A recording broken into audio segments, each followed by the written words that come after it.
ख़वातीन के हवाले से अगर मैं ज़िक्र ना करूं तो ये बहुत बड़ी मतलब नाइंसाफ़ी होगी।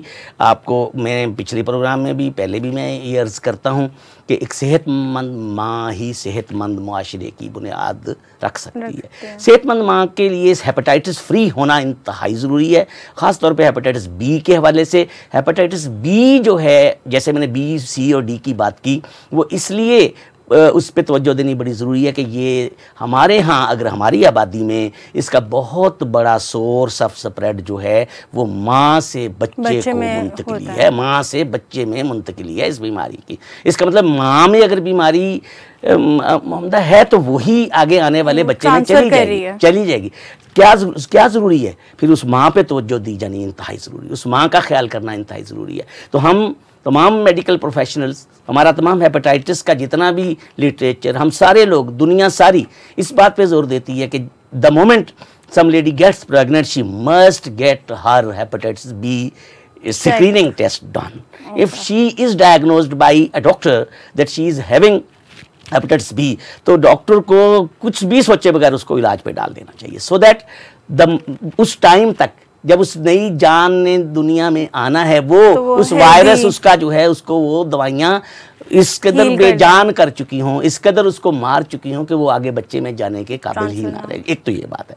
दूसरी, इसी तवज्जो से मैं जो बात करना चाहूँगा, और मैंने पिछली दफ़ा भी दरख्वास्त की थी लोगों से, आपके तवज्जो से अब दोबारा मेरी यही इल्तिजा और दरख्वास्त होगी कि हर पैदा होने वाले बच्चे को, वो किसी का भी बच्चा हो, वो किसी दरिया के किनारे पैदा हो, वो किसी पहाड़ की चोटी पे पैदा हो, वो किसी रेगिस्तान में पैदा हो, वो किसी हॉस्पिटल में पैदा हो, वो किसी बड़े VIP सेटअप में पैदा हो, उसको फौरी तौर पे अपनी पैदाइश के 12 से 24 घंटे के अंदर अंदर हेपेटाइटिस बी की हिफाजती वैक्सीन लग जानी चाहिए। मेरे दो पैगाम हैं, माँ का फौरी टेस्ट करवाएं और इलाज करवाएं, बच्चे को पैदा होते के साथ ही उसकी हेपेटाइटिस बी से बचाव की वैक्सीन लगाएं जो कि बर्थ डोज कहलाती है। हेपेटाइटिस बी की बर्थ डोज को हमें इतना रवाज देना चाहिए, इतना रवाज देना चाहिए कि हर माँ पैदा होने से पहले बच्चे के बारे में हर किसी को बता रही हो कि मेरे बच्चे को हेपेटाइटिस बी की बर्थ डोज लगा देना खुदा के लिए। ठीक है ना? ठीक है। तो ये बात होगी।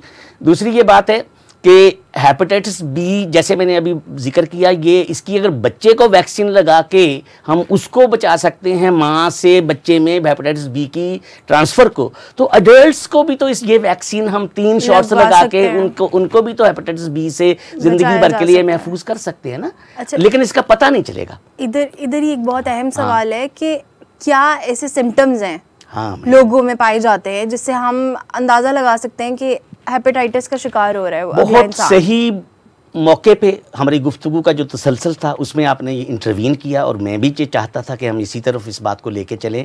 देखें, हेपेटाइटिस ए और ई का पीला यरकान बोल बोल के बता रहा है, मैंने उसकी अलामत आपके सामने अर्ज कर दी और लोगों तक पहुंच गई होगी हमारी बात। लेकिन बी, सी और डी, इसमें ख़ास तौर पे बी और सी, इनको साइलेंट किलर्स कहा जाता है। साइलेंट किलर्स कहा जाता है। It takes 30 years to kill a person for this B and C. यानी आप समझ लें, बी और सी किसी को लगा 20 साल तो उसको उसके साथ पता ही नहीं चलेगा कि मेरे मतलब बी और सी है कि नहीं है। ठीक है। और ये यंग एज में लग जाता है आमतौर पे। जो वजूहा लगने के वजूहत है फैलने की वो हम जिक्र कर चुके हैं, और ज़्यादा एक्सपोजर इन चीज़ों में यंग एज में होता ही होता है।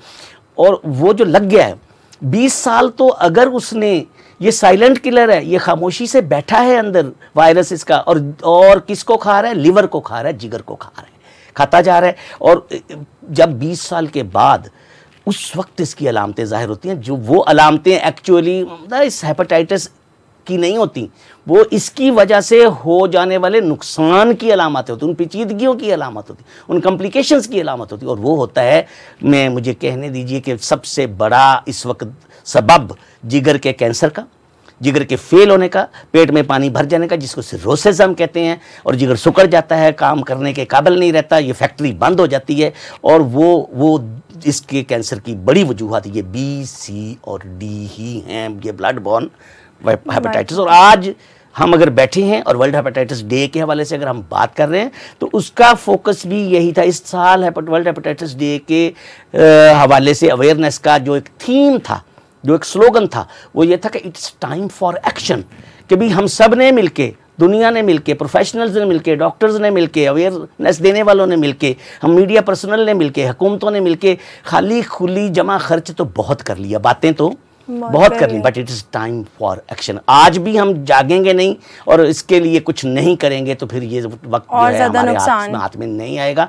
और मैंने जैसे कहा कि इसकी अलामतें नहीं होती, ये तीनों साइलेंट किलर होते हैं और मरीज को उसको उस वक्त पता चलता है जब पानी सर से गुजर चुका होता है, जब वो कैंसर का मरीज बन चुका होता है जिगर के, या उसका जिगर फेल हो चुका होता है। और उस वक्त बंदा पता है हम उसका क्या कर सकते हैं, उस वक्त स्वाय जिगर की पैबंदकारी के हमारे पास कोई लिवर ट्रांसप्लांटेशन के अलावा कोई रास्ता नहीं बचता। ये एंड स्टेज लिवर डिजीज कहलाती है और इस पे हमारे पास कोई ऑप्शन नहीं बनता।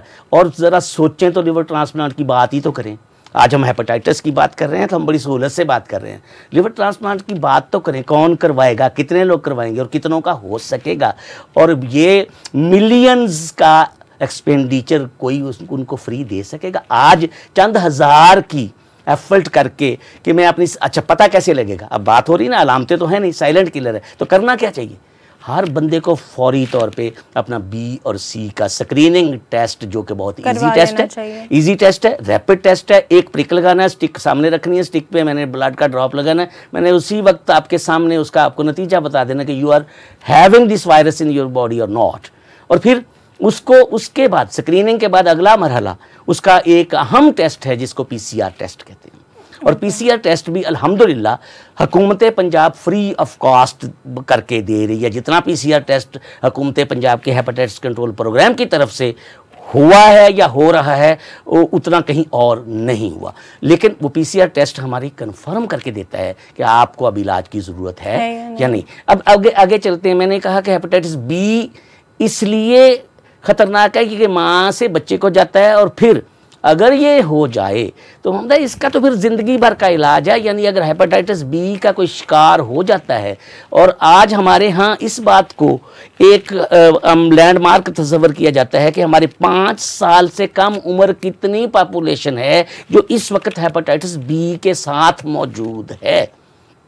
वो हमें एक बेसलाइन देती है कि आप उसको सामने रख के आप तयन करें कि आपके कितने लोगों को आइंदा आने वाले वक्तों में जिंदगी भर के लिए हेपेटाइटिस बी की दवाइयां खानी पड़ेंगी, क्योंकि इसका और कोई इलाज नहीं। जिंदगी भर हेपेटाइटिस बी की दवाई खानी पड़ेगी। तो हमारे पास कोई ट्रीटमेंट ऑप्शन अब आते हैं ना, अब आता ट्रीटमेंट ऑप्शन क्या है। मैंने कहा सबसे अच्छा ट्रीटमेंट ऑप्शन यही है कि फौरन वैक्सीन लगवा ली जाए।